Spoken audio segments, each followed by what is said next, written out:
Hi, folks. I'm Father Joe Grimaldi. You can call me Joe, and I'd like to welcome you to my podcast. But now, here's our host and friend, Ken Calvert. Hi, everybody. I'm Ken Calvert alongside Father Joe Grimaldi, and welcome to the Father Joe Podcast. Star Lincoln is 100% compliant with every CDC guideline, and we sanitize our facility on a non-stop basis. Simply call 248-354-4900 and make an appointment to meet with one of Star's sales professionals, or shop Star Express by going to www.starlincoln.com. Check out the incredible lineup of Lincoln vehicles: the Navigator, the Corsair, the Nautilus, Aviator, MKZ, and the Continental. You can essentially lease or buy your next Lincoln totally online. Our Star Lincoln service is by appointment only and is open from 8 until 5. Our new Lincoln vehicle showroom is now open by appointment only from 9 until 5. Yes, your sanctuary awaits. Go to starlincoln.com. That's starlincoln.com. Just saw this morning. Interesting. You don't see this every day in the church. God chose to call us. The story of two brothers ordained Catholic priests on the same day. The two brothers, Cameron and Peyton Plasala, from Mobile, Alabama. 18 months apart in age. And I said, now that's interesting. Two brothers. And you said like our Pope, Benedict. A former Pope, yeah. Well, that's still hard for me to understand, but folks, if you really want to enjoy something, watch The Two Popes on Netflix. Right. It's really good. Anyway, I was not aware of the fact that Pope Benedict had a brother, George, and he also was a priest, yes? Monsignor George. He just passed away. He's about 4 years older than Benedict. His brother died at 96, and I think Benedict is 93, so he's about the same. So Benedict is technically retired. Yes. And he must live a decent life every day, right? Very nice. He lives in the Vatican area, and he's got his piano, which he plays every day, and he certainly has kept up his academic pursuits and continually does whatever work behind the scenes that need to be done. Yeah. And George, his brother, was very similar to him, very active man. He would come to Rome every so often to be with his brother for a little bit, this type of thing. And it was very, very beautiful that Benedict had the foresight to go see his brother just a week before he died. And it was really interesting. He spent time with him in Germany, and then he just died naturally, beautifully, at a beautiful age as well. Absolutely. And so in any case, I mean, God willing, we'll all go that way. That would be beautiful to die, of natural causes. Yeah, right. How did he die? The old-fashioned way, of natural causes. Stop breathing. Yeah, that's right. But anyway, the two brothers from Mobile, Alabama, that's something very new. It's today. And in the news. Like I was going to say, that doesn't happen that much anymore. No. I'm sure back in the days of Benedict and also his brother George, it probably happened, well, certainly more than it does now. And I think they were ordained the same day, despite the difference in age. Yeah, these two guys in Mobile were, and they're both really handsome young men, and I'm sure their parents are just abundantly proud. Yeah, I'm just curious, did you see this in one of the newspapers? I happen to the source point of it was the Detroit Catholic, and they covered the story. They did? Okay. Detroit Catholic basically carried it as a subset to their latest news, if you will. So, great-looking young men, and we wish them all the best, and I find that interesting, though, that I did not know about Benedict and his brother, George. Yeah. So, George was a Monsignor. Correct.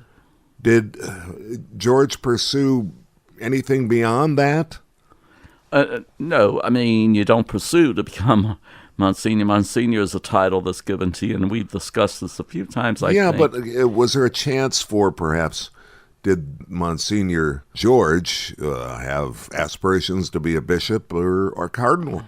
I don't know that. Okay. He may have secretly had that, but first of all, in the church, as you well know, that's never said publicly anyway. Yeah. And if they did have those intentions, but he was very involved with the church in Germany, his brother George.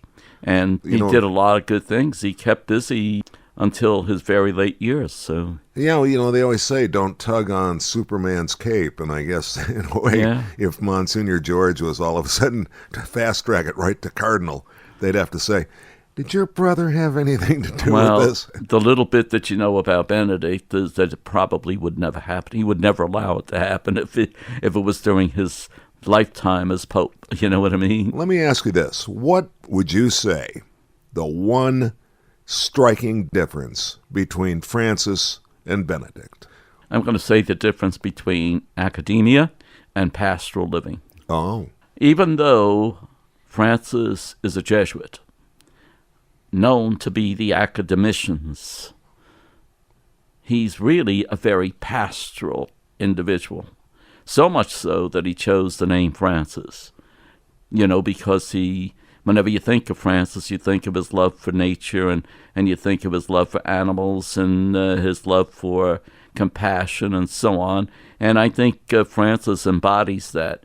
And I think that this is why, and I know this is what I read anyway, that Francis chose the name Francis purposely. Yeah. He wanted to be the pastoral pope.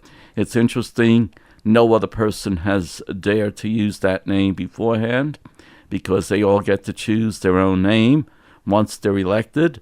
And Francis said, that's the name I want, and it was given to him. Curious choice of words there, dare to use. Why do you say it like that? Well, I think very often people are very conscious of the fact, I'm not going to use the name Peter. That's to be revered. Francis, he's a saint. Yeah. I don't know if I want to, Yeah, okay. So it's, when I say dare to use, I don't mean that in a bad way by any means, All right. but out of respect. So duplicating someone like St. Francis it could be considered, not by many, but by some, as pushing the envelope a little bit. Yeah. However, Francis was sincere about it, as far as I know. The first words out of his mouth was, please pray for me. Yeah. And that stayed in my mind ever since the election, Sure. And so Benedict, on the other hand, is a very holy man, there's no question. But by the same token, he's a very academic theologian and also a superb musician, I'm told. Uh-huh. And so that for his recreation, he practices the various pieces that were written by the famous writers of music. And so different personalities. You have Francis was a Jesuit all the way through, so which then gives him his practical side, if you want. I would say that Benedict is more the esoteric, whereas Francis is the one who is not afraid to come and hug you, I'm speaking before the virus, but by the same token, Francis is someone who brought a sense of compassion to an order that's known strictly, very often, for their being the academicians of the church. Right. They're the ones who, I don't know how many colleges that are in the United States and in the world, but there are quite a few of them run by Jesuits, and even the individual professions that they pursue in the priesthood is always very academic. And so Francis knows all of that, obviously. He was a Jesuit for many years. He was head of the Jesuits in Argentina, and so he is certainly imbued with the qualities of the Jesuits. But he wanted to definitely that the church know that a very important aspect of being a follower of Jesus is to be compassionate, to be able to notice the world. Notice, for example, nature, being careful that we don't waste nature as human beings. With the encyclical that he wrote, C, I think it's called. But basically it's the idea that we have to respect the earth. And I like that. And I'm not saying that Benedict wasn't conscious of that, but Benedict's interests were more academic. Right. You know, like they used to say in the old days, like splitting hairs, Right. like the theologians would constantly, if you say, well, that that tree is green. But is it this green or that green? Yeah. You know, this type of Right, stuff. right. Okay. Well, basically what you're saying, it's actually not green. And I'll tell you why it isn't. It's actually a combination of a nice blue and some red and a curious twist that Mother Nature has put on it. Listen, and I it's think- like, it's a tree, okay? It's green. It's got leaves on it, okay? Leave me alone. I know. No, you've got it down purposely. All right, that's a leaf and that's an evergreen. I got it, okay? And even I understand that evergreen means it's always green. Evergreen, okay? So, Benedict, on the other hand, there are things that I'm sure Francis has done that Benedict would have never done. Probably, yeah. Okay. But nothing that stands out or that you'd care to discuss.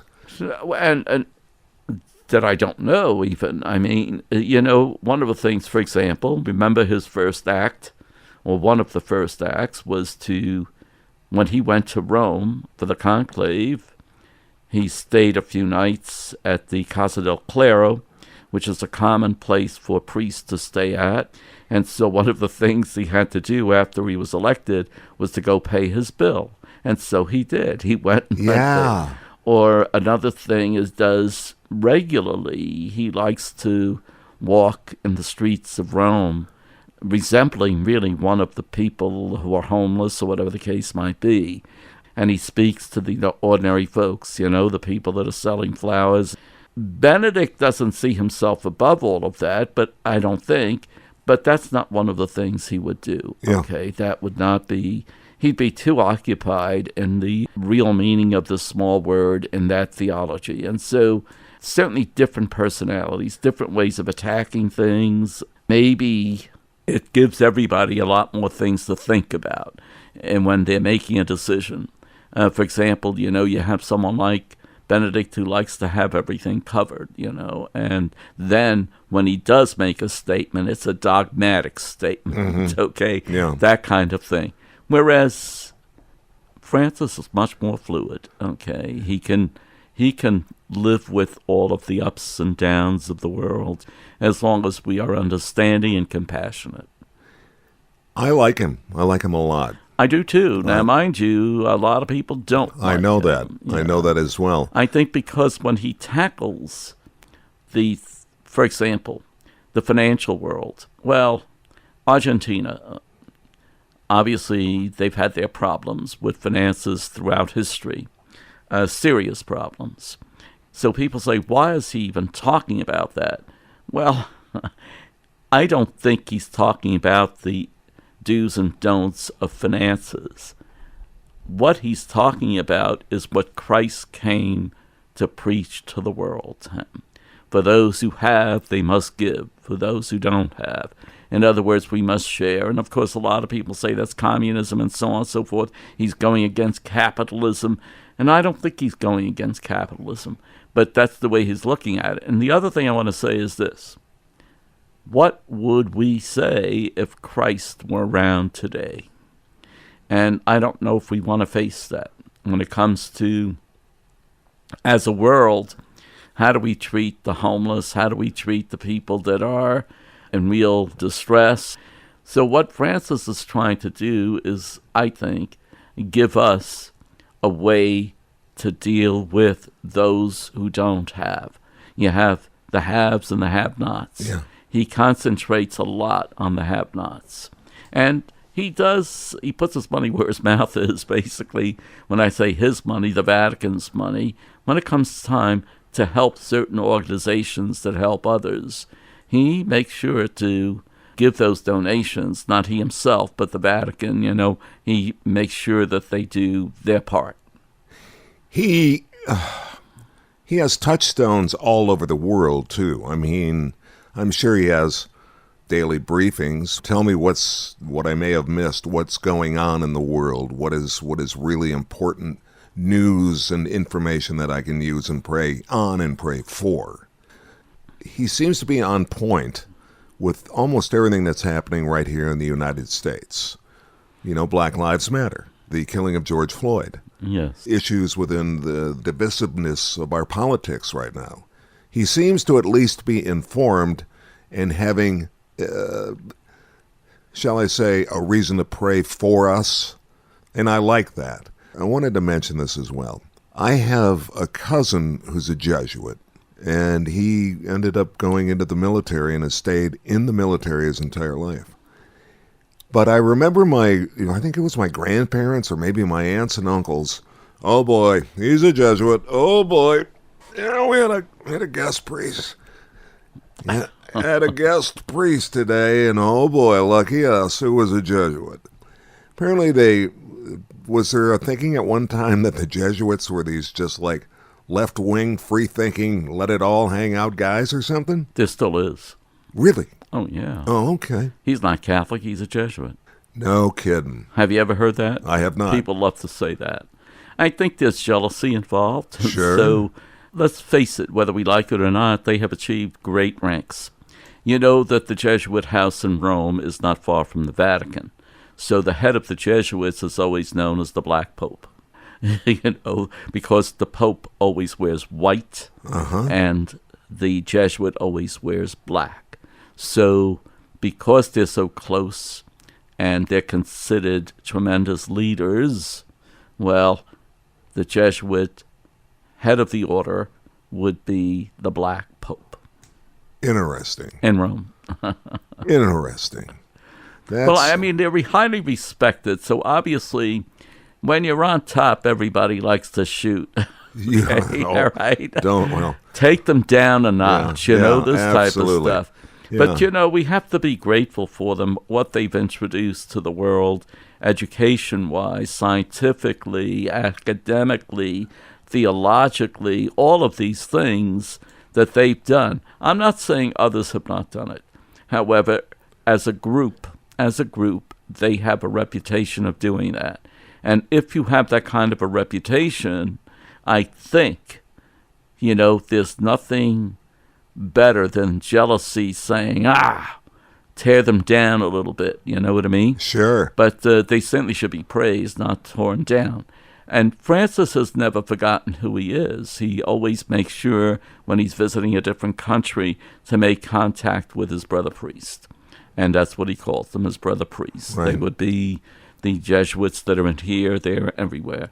Notice the one thing that he changed, many things that he changed when he moved to Rome.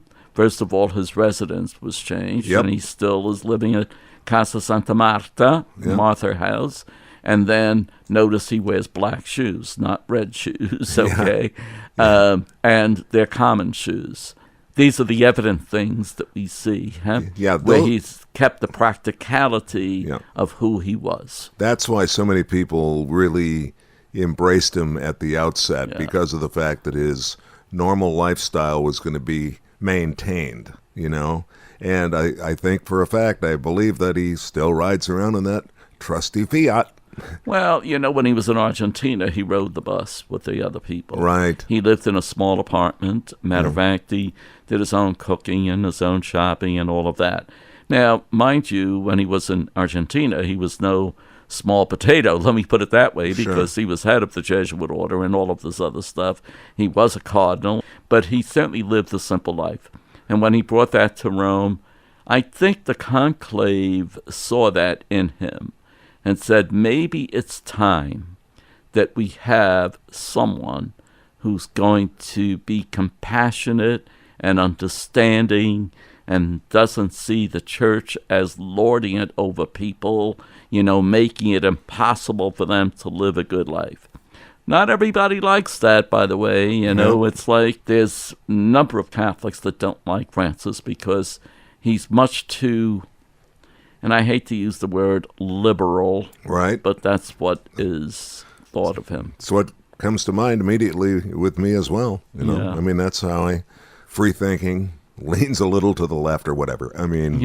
But amazing that we were talking about two brothers getting ordained, and I got one heck of a history lesson and a current sort of a background to the two popes. And again, I highly recommend, of course, Hollywood got their hands all over it, but you'll still enjoy it. The Two Popes, and it's on Netflix. It's something you can watch. It's not a long watch either. It's, I believe, less than 90 minutes, so it's very good. I just want to bring us back to the beginning for a little bit, okay? You know, Scripture says, "You have not chosen me, I have chosen you." Yes.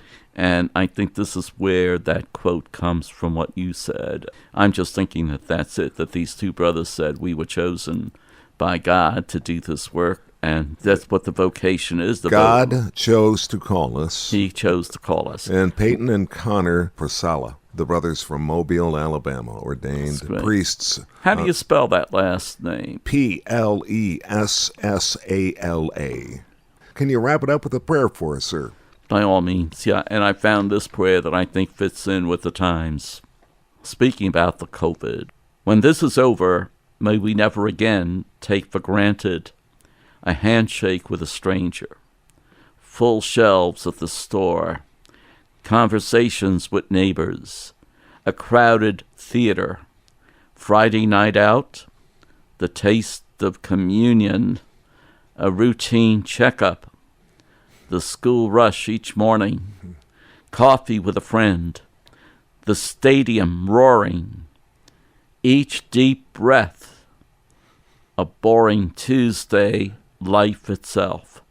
When this ends, may we find that we have become more like the people we wanted to be, we were called to be, we hoped to be, and may we stay that way, better for each other because of the worst. God bless you all. This is Father Joe Grimaldi, and I look forward to seeing you next time on the Father Joe Podcast. We'd like to remind you to share the Father Joe Podcast with your friends. You can reach Father Joe at frjoepodcast@gmail.com, and you can find us on Facebook or say, "Alexa, play the Father Joe Podcast." We look forward to seeing you next time.